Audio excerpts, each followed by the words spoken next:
Happy Friday, everyone. It's 11:05, starting just a little bit late today on December 9th. Excited that it's a Friday. Friday shows are always good. Hopefully this one will be no different. This is sort of the end of our, I guess I want to say a lighter kind of week as far as our content goes. The vegan news world is just, basically takes a break around the holidays, it seems. So we've done a lot of holiday content, which is actually fun because I have been still jet lagged, coming home from Germany earlier this week on Monday, and just have not quite gotten my feet under me yet. So it's been nice that the content actually is somewhat lighter and easier. Cheers, Matt. Doug, he's cheersing. Good morning.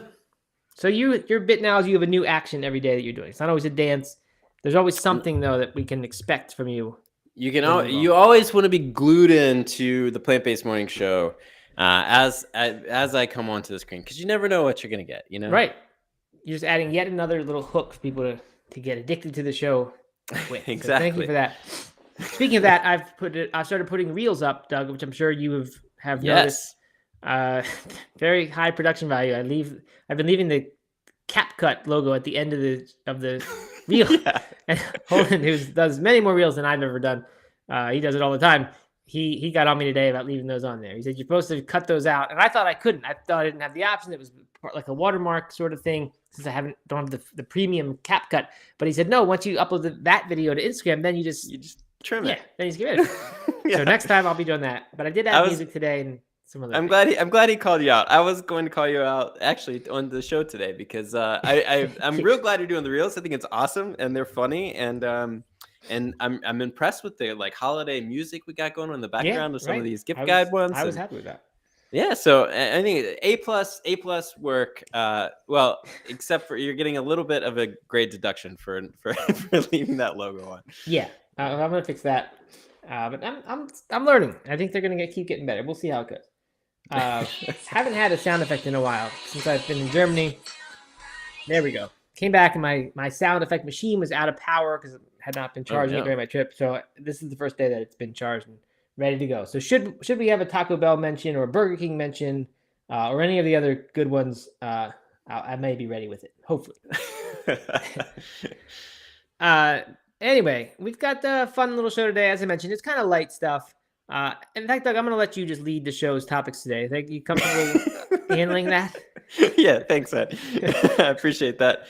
Let's see. This is the first time I'm coming into a show completely blind.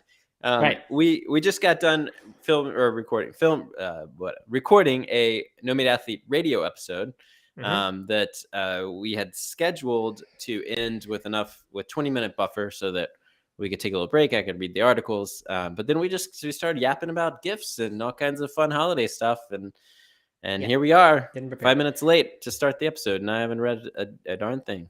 That's okay. It's like I said, I think perhaps we can get a little better connection with the audience if one person is unfamiliar with the articles. I'm only really barely familiar with them. I did plan the show, but it was just one of those mornings. There was other stuff going on, like making reels. So anyway, I've read them, but maybe not the usual level. But it's fine. It's Friday, like I said, and this has been a light week of content. So it's a nice casual ending to that week. First off, Doug, any news to share about anything? Whole Health Experience says PBM Raw, that's what this is, right? We're just there's no net here. We're just coming in and we're just going for it. But I got a Christmas tree last night, which is not really newsworthy, I don't think. But I'm hoping that it gets my holiday spirit going because so far it just hasn't really been there. I'm still jet lagged. I'm going to bed so early every night. I need to have one night where I just stay up really late and just force myself to do it, but I can't. So I keep going to bed at like 8:30, and then I wake up at 4:15 or something, and I'm just up. So that has made the holiday spirit tough because I'm just like, I don't know. I need Christmas movies for holiday spirit, and I just haven't had any time to watch them. The World Cup's been going on. Steven calls that out right now, actually. Brazil is playing. Who are they playing right now? Croatia. Yeah, that's on right now, but can't watch it because of this. Anyway. That's what's going on here. But we have a tree. It is lit. It is not decorated, but it is nicely lit by my wife, Erin, who always lights the tree very well. Yeah, we got our tree up. We got. You know what I did last night is put up our Christmas lights, our outside Christmas lights. Came home came home from my Thursday night adventures, and had a little motivation to throw up some Uh-oh. Christmas lights. So, This is one of those projects when you come home after a night out and say, yeah, "This is the night I do it." this is the night I do Uh-oh. it, and Are they crooked?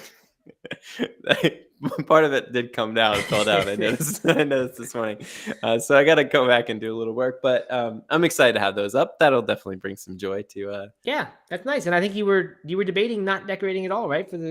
But you did for the girls' sake. Is that correct? That's Weren't right. You saying Yep. that you hated? Yeah. I did. Yeah. Good. I'm glad you did that. All right. All right. So let's jump into our stuff. By the way, Bianca says that 8:30 bedtime and 4:15 is her workday schedule every day. So I'm living the Bianca life right now. And in fact, that's where I wanted to start today, Doug. We have a listener, watcher, viewer, whatever submitted story. All right. There's honestly not too much to this. The big question to me is, what is Bianca doing on the Stakeholder Foods newsletter list? It's Stakeholder, STEAK Holder Foods newsletter. Oh, wow. She just forwarded it over. I think they're they're an international deep tech food company at the forefront of the cultivated meat industry. So it's not as bad as it sounds. She's not on this agriculture industry newsletter. It's something different. I think she sent it mainly because the headline is worthy of making fun of, which we like to do on the show. It's a PR thing, so they're trying to make it punchy and good for media and something to be excited about. Well, it's that Stakeholder Foods develops temperature-controlled print bed system for its industrial scale 3D bioprinter,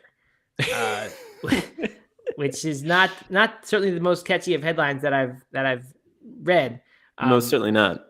But yeah, it's 3D printing, and it's interesting. I guess the interesting part is how evolved this technology is. Right? When we just talked about 3D printing the other day or a couple weeks ago, and you were mind blown that they were 3D printing salmon. I have since learned a lot more about what's going on in Singapore and the Netherlands. There is serious investment and stuff going on with this whole cultivated meat and 3D printing and precision fermentation. Like big money involved in these things, including some from the regular food industry are investing in these, perhaps because they think it's the future, or maybe it's just a hedge. I don't know, or maybe it's a PR move, but very, very serious stuff, including this, which I have no idea what this all means. The print bed system. Yeah, I mean, it doesn't even make sense to me. But no, but I'm glad it's happening. I'm glad somebody's working with words like that on our problem. So thank you to that. Thank you, Bianca, for sending that over. If you could have any sort of pre-printed food, what would it be? Pre-printed food. And I'll open that question up to the audience. Is it going to be as good as the original version? If yeah, sure. Yeah. Well, I've been talking about truffles recently as far as gift guides go, because I said my mom gave me one. If I could get a normally $100 golf ball sized truffle, and all the goodness and deliciousness, enchanting aroma, if I could get all that for like, I don't know, a tenth of the price, I'd be all right with that. I wouldn't have any ethical issue with having the 3D printed version of the truffle. And no pigs would have to be exploited in sniffing them out to find them in France or wherever they do it. Is that how they do it?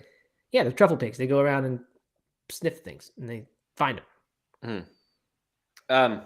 See, that's interesting, because I didn't expect a plant food to be to be what you chose.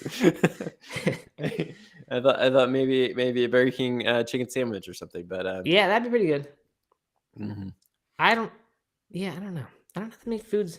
3D printed crab, like a full crab that I could still pick and have and enjoy that whole. Oh wow! routine. In the shell and everything. Wow. Yeah, and just still be there, be at the craft feast, doing the same activities. I don't even care if it doesn't taste the same. Just something for me to do while everyone else does that. I would enjoy that. How about you? What's your 3D printed? I don't know. I'm trying to think. I like the if you can do the outer and the inner shell like that. I used to love lobsters. The experience of lobsters, similar to your experience with crabs. So that would be cool. But you know what? Actually, I would probably get into is shrimp. Like shrimp are really good shrimp. Yeah. Yeah. I used to like them a whole lot, and I always thought of them as like a very good nutrition choice. I don't actually know if they are. It's been a long time since I thought about it. I'm sure they probably have a bunch of heavy metals like every other fish. Not every other, but a lot of them. But it used to be like, except for cholesterol, and nowadays I don't think cholesterol is the issue that I did then. Dietary cholesterol anyway. but that used to be like the one downfall of shrimp as a protein source. So I don't know. I guess it's still healthy. I don't know. Yeah, but that'd be good. Shrimp, you could dress up a pasta dish. Honestly, that's kind of the only context I ever ate shrimp in. I don't know. I shrimp scampi. I don't know what else. Yeah, I guess shrimp cocktail. Shrimp cocktail, sure. Yeah. Yeah. All right. Anyway, so 3D printings, according to Stakeholder Foods, is advancing, I guess. Yes. There we go. And Dale Stevens reminds us, he says, aren't shrimp dirty bottom feeders? And I think that's probably right. I think they're pretty low on the food chain, right? I mean, krill, I know, are like shrimp, but they're smaller and they're very low. So I would imagine shrimp probably full of heavy metals. I have no idea. Mm-hmm. Okay, moving on.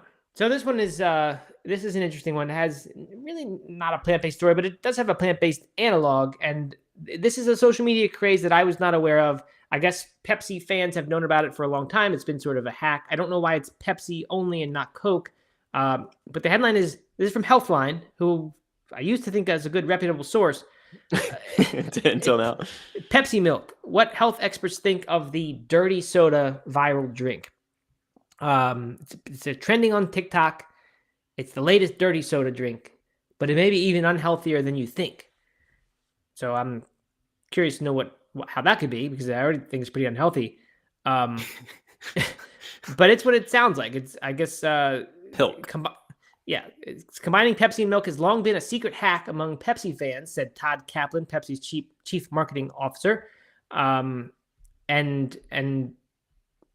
that's kind of it. Like, there's not that much more to the story other than some debate about how healthy it is. They don't tell you how much you do to make it.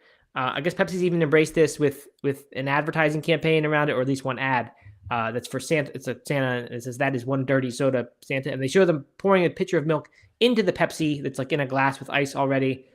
The thing that I think of when I see this really is like Coke floats or root beer floats. I was gonna say that. Yeah, that's exactly what I was gonna say. I mean, that's probably, once the ice cream melts, like, that's what it is, right? I think so. Yeah, and I guess that's kind of the saving grace here. Like, at first thought, it sounds disgusting, and even imagining just using non-dairy milk, like, we could definitely do that, right? We could have a non-dairy pilk if we wanted, and I'm guessing it would sort of taste the same. Probably varies if you use oat milk, I'm guessing, since to me that seems the most like regular milk. Yeah. It probably would be a similar experience.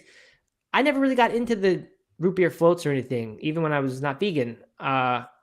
It just I don't know. I just never got it, and I think for the exact reason that this doesn't sound good to me. It just the fizzy flavor mixed with milk just doesn't go to me. Yeah. So I don't really get it. I don't know. Anything else to say? I mean, I can get into some of their little debate about the health of it, but it's weird. I don't like it. No, nothing else really to say here. Their opening line is "Move over coffee" or "See you later, Profi," protein coffee, because that was the other viral drink, and which was basically like a protein. You take a protein shake and coffee and mix it together. Use the protein shake as the creamer, but it also had coffee in it. And that kind of sounded gross to me too. We made a Profi recipe with complement protein that I've actually had a few times, and it's not too bad. But no, I don't know. That's anytime you're using soda as a base for something, it's probably a bad idea. Right. Like, why is there a conversation to even have about the health of this? That's what I really don't understand. Yeah, right. And the conversation, I also don't know who Healthline is, who their audience is, because to me, like, if anyone who's into healthy eating these days, maybe I'm biased. Certainly I'm kind of, nearsighted or biased here, but like, paleos don't think milk is healthy. Mm-hmm. Our side doesn't think milk is healthy. I don't know about keto, but I think of that as sort of the same as paleo. And I would imagine milk, because of its carbohydrate sugar content, is not on keto. So like any like big diet, Blue Zones, maybe not a big diet, but very, very small amounts of milk are consumed in most of the Blue Zones culture. Some is, I think, some goat milk in some places. But like, my point is, I don't think anybody thinks milk is a health food anymore. It seems that the message is getting out that it's not really meant for humans, and it meant to promote growth in a way that doesn't benefit adults at all. So anyway, the Healthline article, though, they keep talking about like how milk is this nutrient dense thing, and it's, how much you dilute it with soda and make it worse. that's what will determine how healthy your pilk is. But it's just, to me, you're taking two really bad ingredients, bad for Yeah. different ways even, and you're combining them so that we add a whole bunch of sugar to the milk, which milk has some sugar already, but now a whole lot more. Plus, I guess you could argue milk is, natural and whole, and then you're adding this soda, which is completely the opposite of that.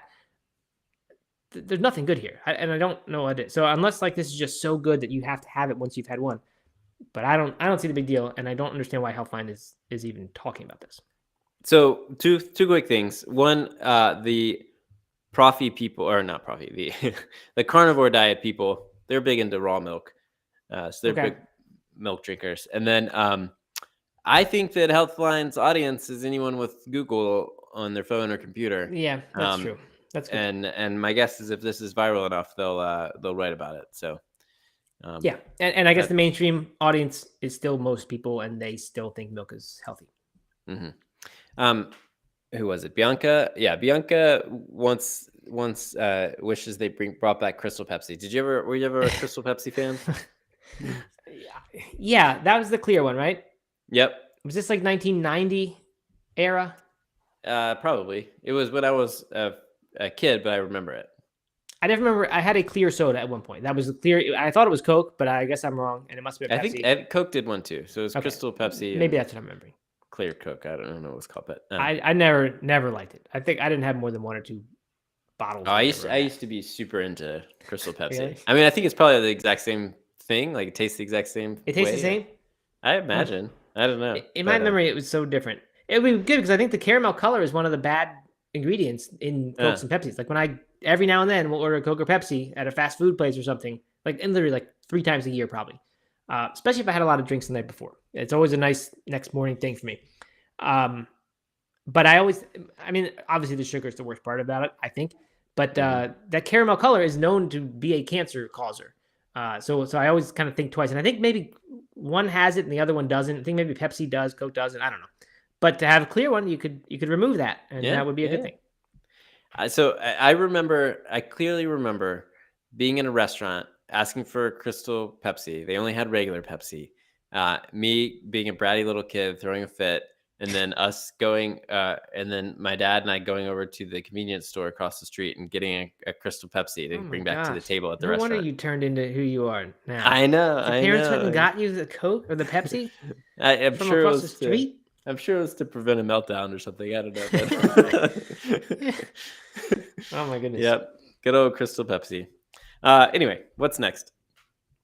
What's next is I mentioned the Blue Zones a second ago, and I think I mentioned in our last show that they had a feature on Yahoo that we didn't get to. It's not that noteworthy. It's just another chance for me to talk about Blue Zones and how much I like it, which is one of my favorite things to do, and to celebrate that they're on Yahoo. And they're Dan Buettner's a good guy. He was supportive of our book launch, and I want to be supportive of his. But I just really love the brand. It's still my favorite health book, regular old Blue Zones book. Very good stories of the 5 different Blue Zones there. They've come out with a series of cookbooks and things since then, including most recently Blue Zones American Kitchen. And that's the reason for this Yahoo News story about it. What I like, though, in stark contrast to Healthline talking about Pilk as a healthy drink potentially, this is Yahoo News headline: "Live longer by eating more carbs and less meat, according to the man who unlocks secrets to living to age 100." I think the headline is meant to be a sort of sensational. The idea that more carbs and less meat might be the way to live longer, because, and I'm sure this is the same type of mainstream audience that Healthline's talking to. That's kind of the opposite of, I think, the typical advice these days, right? People still think that meat is a health food, maybe if you choose it carefully, and that carbs are still bad. Like that's just the way people still think, unfortunately. So, did he really unlock secrets to living to 100? I don't know if that's accurate, but he certainly helped bring to light the habits of these people. So I just think it's cool that it's getting that kind of coverage. What else? They talk about, like, beans are just a big staple of the Blue Zones diet. 1 cup a day is what he aims for. And in this article, he's quoted as saying, if you eat 1 cup of beans a day, you'll live longer.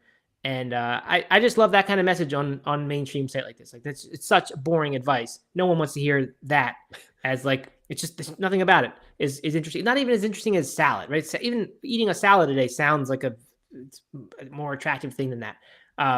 But just eat a cup of beans and it works really well.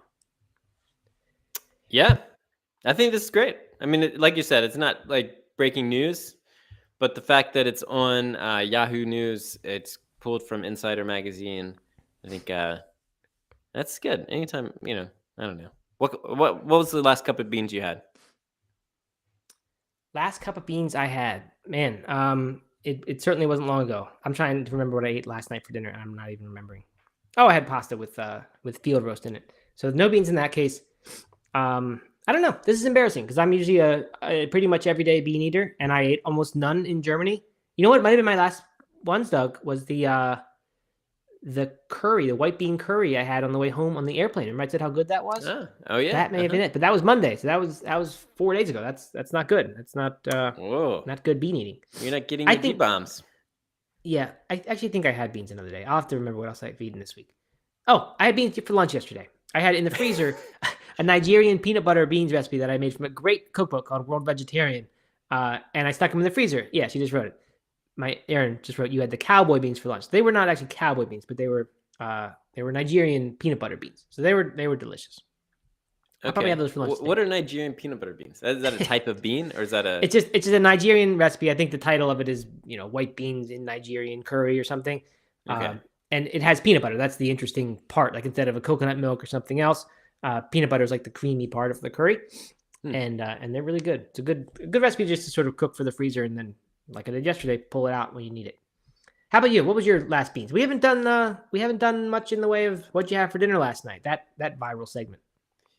Yeah. Everyone should comment their last cup of beans here because I want to hear how they got it. Steven had some. Steven had hummus yesterday. Oh yeah, so did I, and that counts. But you got to eat more than a cup if you want to get a cup of beans, and no one needs a cup of hummus. I don't think.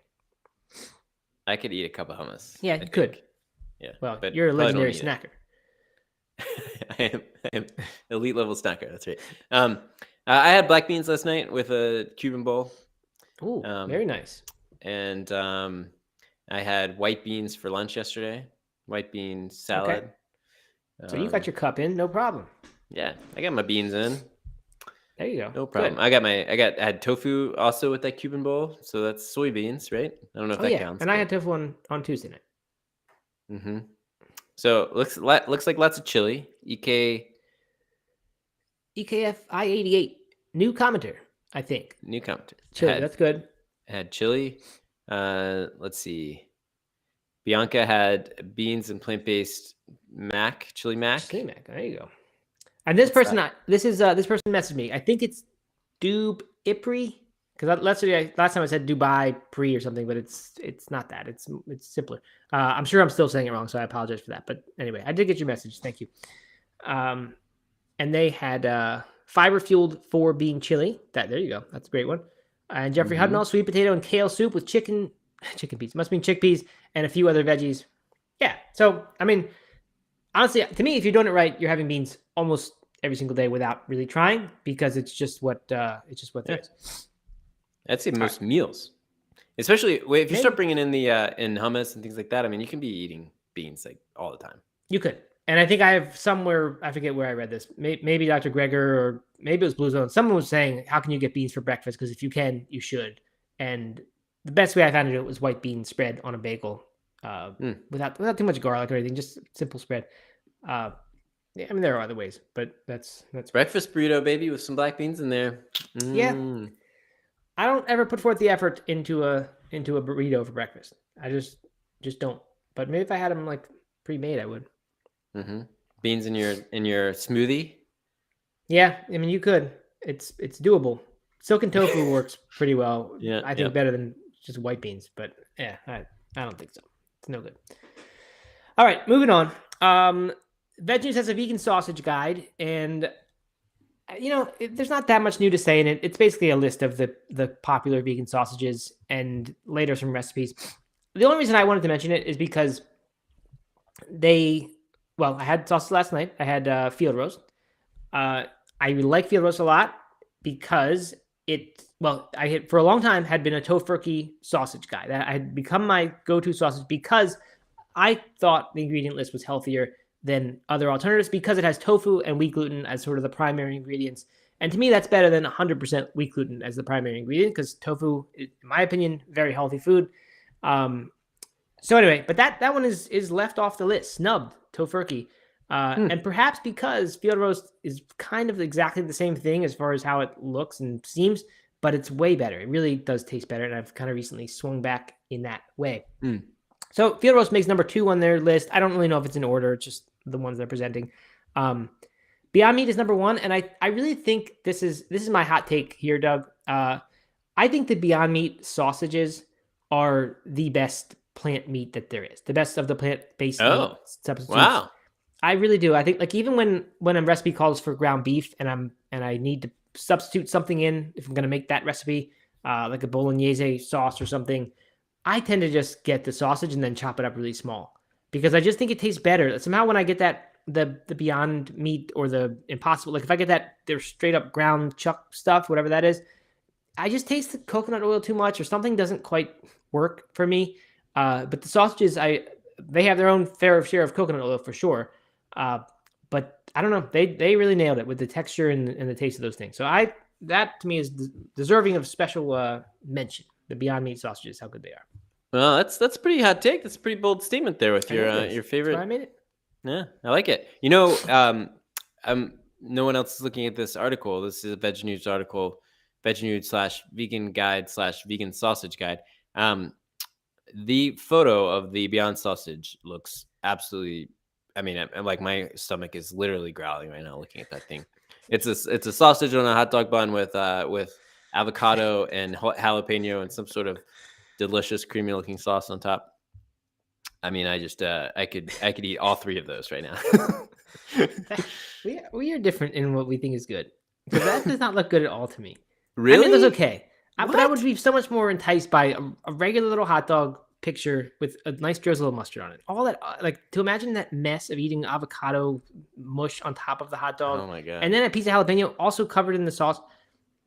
It's just too much for me. I don't know. Not that I don't think it would taste good. It doesn't seem like a good experience. I am very, very much disagree with you on that one. I don't care about the experience. A good experience is eating yummy food, no matter how messy it is, no matter how many napkins you have to go through. Oh man, I could go to town on that. Anyway. All right. So they put a few more on the list here. Impossible foods. I have not really had like an Impossible sausage link. Apparently they make that.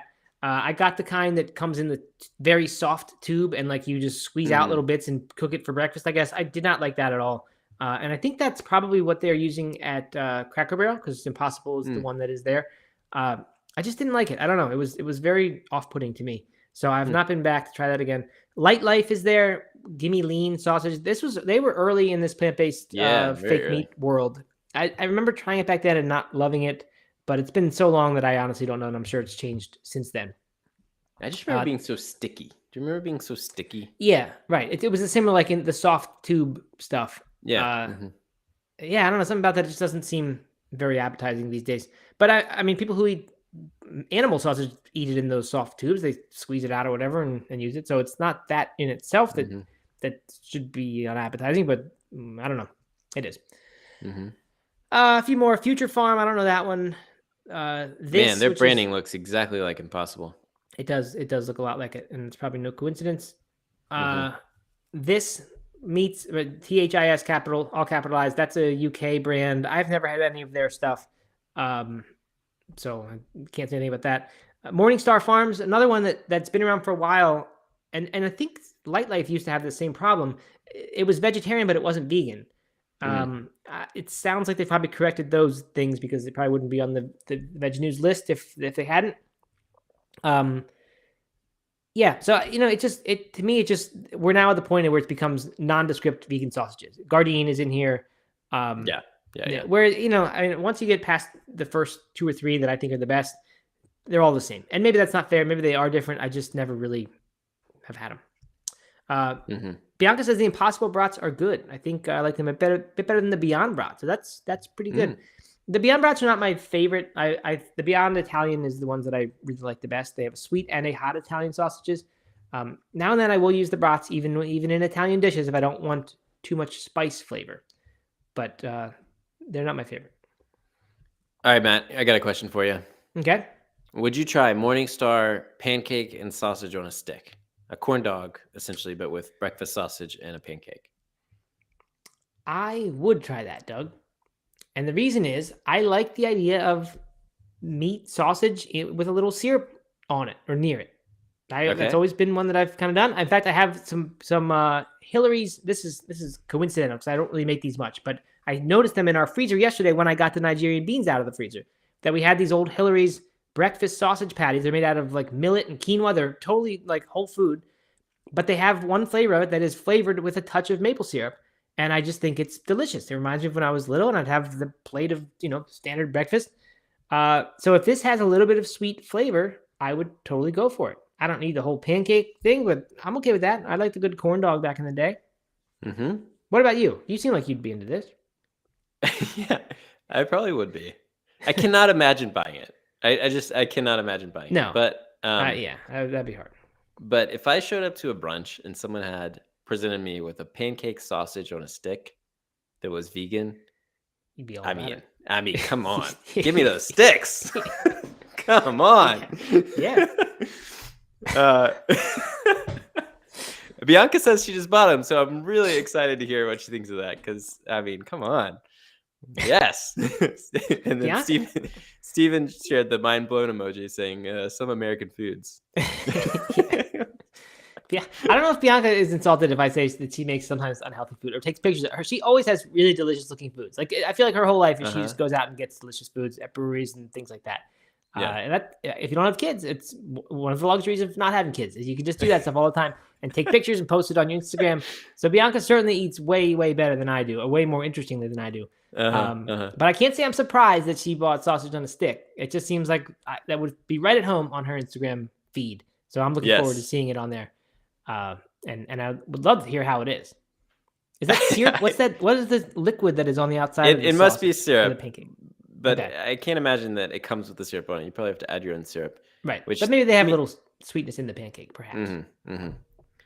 But yeah, if you wanna have me over for brunch, Matt, I'll bring the beer mosas. You bring the sausage on a stick, and we'll have a good time.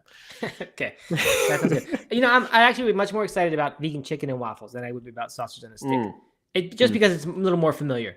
But I would not be at all opposed to the sausage on a stick. Okay, let's move on to something redeeming a little bit, and that is Veg News' article by our friend Tanya Flink, the top 10 vegan cookbooks of the holiday season. And this is certainly there's some junk food in here, but you could find some healthy food in here as well. And we just talked in our No Meat Athlete podcast about how a cookbook would make a great gift, and I don't know if that's the intention here. We also talked a day ago about how we really like cooking things around the holidays. It's just a fun time to make food, not necessarily for the big feast on the big day, but with the little bit of extra time you have to hang out with family, it's really nice to have really good food during it. So a good cookbook would be good. Number one is Vegan Africa, which one could imagine you'd find something like the Nigerian peanut butter beans that I like. This is called Vegan Africa, plant-based recipes from Ethiopia to Senegal. My understanding is that people in those countries or that continent eat a whole lot of plant-based meals and very little meat, more or less by accident. It's just how the diets are. I know a lot of the marathon champions that come from Kenya and Ethiopia, their diet is very high plant-based, lots of split peas and lentils and grains, and very little meat, sort of in a Blue Zones fashion. Lots of yams. Yams I am not a fan of, but if that's what they eat, that's what they eat. At least in Nigeria, that's what yams were a staple. Oh, really? Mm-hmm. Okay. Yams is the same as sweet potatoes mentioned here as one of the big ingredients. Kind of are they the same? I mean, I think of yams as being like different. A little bit bigger, but I believe they're slightly different, but I'm not 100% sure. Mm-hmm. All right, and that does include an injera recipe, which is the that spongy bread they always give you at Ethiopian restaurants that replaces your plate. I'd love to have that. All right, next is the Vegan Week, meal prep recipes to feed your future self. This one is not out yet, so it would not be a great gift, but you can pre-order for December 27th debut. This is by my friend Jenna Hamshaw, who I honestly have not talked to in years. I mean, it's been probably 10 years, but she and I were pals back in the day in the blog, healthy living blogger world. So she's good, and she knows food and knows how to cook, and I have no doubt her food would be good. She used to write the Choosing Raw blog back in the day. One of the big I'm popular excited. ones.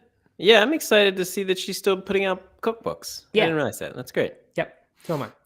So anyway, that's good. It's about meal prep and making things in advance, obviously, which is cool. I think that advice is always given. I've never had much success with it, but with an actual method, perhaps, and I don't doubt that Jenna would have a good method for making this work. So I will be interested in that book for sure. Mm-hmm. Number 3, could almost skip this one. The Unofficial Harry Potter Cookbook. I don't know. I guess they say that Tanya says that it's not Christmas franchise per se, but there's something about the magic of the Harry Potter films that lends itself well to the holiday season. Sure. She doesn't mention if this cookbook is vegan or not, but it just seems very weird. It is. The cover says Harry Potter Vegan Cookbook. Oh, okay. So interesting. Why is there a Harry Potter vegan cookbook? I don't know, but it has English roast, Yorkshire pudding, butterbeer 3 ways. I don't know. This sounds like fun. If someone's into Harry Potter, that sounds super fun. Mm-hmm. I have to stay here. I do not get into Harry Potter at all, or any of those Lord of the Rings or any of that genre. I just stay as far away as I can from it. Yeah. Yeah, you? I didn't really. No, I mean, no. I mean, okay. I have nothing against it. I'm not like anti Harry Potter or Lord of the Rings. Just never been my interest. Yeah, it just. I like insightful documentaries, Matt, about the Earth and global warming. Okay. Good. All right. Next is Eat Plants. B**TCH. I don't know if we get censored on podcasts and things if we say those words, Doug. So I'm not going to say it. Okay. But it's from Pinky Cole, and I guess she has a vegan burger joint that a restaurant somewhere. And anyway, you can now get all those secrets in this book. Burgers, handholds. This is a slutty vegan person. Yeah. Okay, I didn't realize that at all. So she's the Slutty Vegan owner, chef or CEO and founder of Slutty Vegan. Okay, good. So now I'm more interested. I wish she wouldn't have done this with the title of the book, because I'm just over this. The put a curse word in the title and put an asterisk in there. I've just seen it so much now that I sort of discount them from the start. I think that's someone who's trying to cash in on the trend, on Mark Manson's what was that book called, Doug? Smash hit bestseller he wrote. Oh. It was like Buddhism for fat boys, basically, was the idea. I don't know. Sorry. I'm going to find it. Look it up. Do it. Can someone please tell me what it is? I can't find it. It's Mark Manson is the author. Oh, The Subtle Art of Not Giving an F asterisk CK. Yeah, so he did that, and then everyone did that. And then every even the no-name authors just made things that were like it, and you're supposed to think maybe be tricked into thinking that's the same book. I don't know. Not that I think that's what Pinky Cole was going for here, but I don't know. It should be called Slutty Vegan. I mean her whole brand is kind of edgy, though. I mean, that's kind of that's true. True.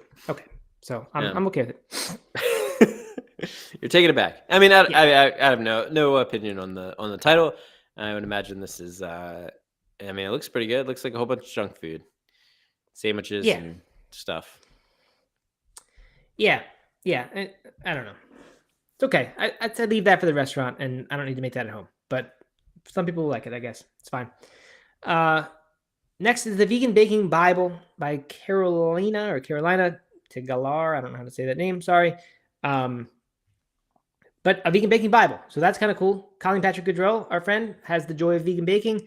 This is sort of I don't know about aspirational, but the title seems to be trying to position this as a serious competitor to that one, or at least serious companion to that one. So I don't know. It takes some guts to call your thing the Bible, but good for her for trying it. Yeah. All right, and then I guess these are all the sort of newer ones, and then we get into the essential vegan holiday cookbooks. We'll go quickly here. Vegan Christmas Cookies and Cocoa. I've never heard of this one at all. Nope. It doesn't look like a great cover. It looks like it's like a 1980s kind of book. But don't judge a book by its cover, right? Like I did that one day, and I paid the price. You did get called out. Well, I didn't. I called my stuff out, I think, and then I bought it. The next one, The Super Fun Times Vegan Holiday Cookbook by Issa Chandra Moskowitz. I actually have this book. It is a very thick, fat book. Has all the holidays you could imagine, and there are recipes for all of them. I actually use it way less than I thought I would. I don't know why.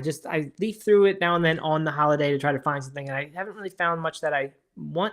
Much as I love Issa's stuff, we talk about Issa does it all the time.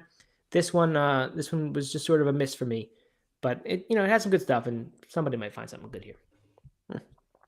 And then we've got Happy Vegan Christmas. I don't know this one either, but it has some lacinato kale on the cover that looks good. This is from Caroline Johnson, and I guess it's plant-based recipes for festive Scandinavian feasts. So that's kind of interesting. Yeah, I don't think of vegan when I think of Scandinavia, but like everywhere else, I'm sure they've got their share of it. People are telling me that Super Fun Times is a great book, says Bianca, and then Jody says all of her books are great. So I retract what I have said about it. Well, you can have your opinion, and they can have theirs, man. It's fair to have your own opinion there. Yeah, okay, you're right. I can do that. All right, number 9, Simply Vegan Baking by Freya Cox. I don't know who that is either, but apparently she's young and accomplished. This book was released in late September. Yeah, she looks young, but she advanced through the challenging rounds of the Great British Bake Off. Oh, so that's kind of cool because I think that book that show was not a vegan show, right? No, not at all. So cool. Oh, she's 19. Okay, good. Or was 19 then. And finally, the Veg News Guide to Being a Fabulous Vegan. This is not a cookbook per se. It's so much more by Jasmine Singer, former Nomad Athlete radio guest. I don't really know what the book is. It's I guess it has some ethical stuff. Look good, feel good, and do good in 30 days. So I don't quite know why it's in here, but could be a nice little gift. Yes. This is a good list. This is a good cookbook list, I think. It is a good list, except I do have one bit of beef with it, Doug. Oh, let's hear it. As a vegan cookbook author, low power mode just happened. You hear me still? I lost you. Yep. Yeah, because I was making reels as a vegan cookbook author. As a vegan cookbook author, I feel underrepresented here. I don't see any male authors. It's all women, which is I'm fine. I have plenty of good women cookbooks, plenty of them. But it's I don't know. There's this little bit of a stereotype that vegans are mostly women, and it's probably true, the majority. But I don't know. Just would like a little more. Is that fair? Fair. I honestly don't care that much. Like I'm fine with it. But I did notice it. I don't know. It just struck me as interesting. I know men are always getting left out of things. Yep. Poor us. No, I think yeah, sure, fair. But I do what I like about this list though is that it's a little bit different than like the list that we put together for our gift guide. And it has some books that I've never even heard of before, but from accomplished authors. So yes. Excited about this. And truly, I'm kidding. I'm all about the merit base, and if these are truly the best 10 they've got for holidays, then it does not matter to me who wrote them. Really? Yeah. Dale Stevens says Gaz Oakley has a good book. I don't know who that is. Do you? No, I do not. I'm Googling him or her. Oh, it's a him. Avant-garde vegan. All right, good to know. And Bianca says that the NMA cookbook should be on that list. Maybe. I mean, it's not really a holiday book. It's a good book for lots of uses, but I would not put it in the holiday category. Then again, neither are a lot of these. Some of these are just new books, but mine isn't new. So yours doesn't fit any of the categories here. But mine does not belong. We need some way for me to be on this list, but I'm not coming up with one. All right. If only there was a list of cookbooks by daily podcast hosts. Yeah, that one we'd have a decent chance of getting on. Yeah. All right. Well, thanks everyone for joining us. Yeah, a little bit of a first week back from Germany. I actually liked the shows this week. I thought they were good. But but definitely different content from what we've usually done because of so much Christmas theme and holiday themes. I think we'll get back to fake meat news, honestly, and all that stuff, but only as it comes up. We're not going to force it. Whatever's the buzz is in the vegan world, that's what we're talking about. Mm-hmm. All right. Well, thank you everyone for attending, and we will see you Monday. Keep an eye out this weekend. I may put some reels up, some best of. Oh boy, some reels, and I mean, we haven't shared a food photo in a while either. We need to. No, we haven't. Yeah, we need to do that. Do some of that. So definitely we do. I might just start spamming the account this weekend. I have some things, some good things to put up. Yeah. I hope you do. All right, everybody. Have a great weekend. Happy Friday, Matt. Yes, you do. Talk to everyone. And go Argentina. Oh yeah, against Steven's team, against Netherlands. Oh, since Netherlands beat the U.S., aren't you supposed to root for the team that you lost? I don't know. I think like little kids do that. I don't know if adults really care about that. But I want to see Argentina. I want to see Messi not go out. No one wants to see Messi go out. It seems, except for Steven, I'm sure. So yeah, I'll watch him. And you know what? I kind of like seeing Ronaldo in there too. Just because he's just like Messi, as you know, debated. Maybe he's better, maybe he's not, but he's up in the conversation, and it's cool to see him. Probably his last World Cup too. He's having a bit of a meltdown just with a lot of stuff, but it's cool to see those two still in, and I hope they kind of stay in a little longer. Yeah. Cool. All right. All right. Well, we will talk to everyone on Monday. Later. Goodbye.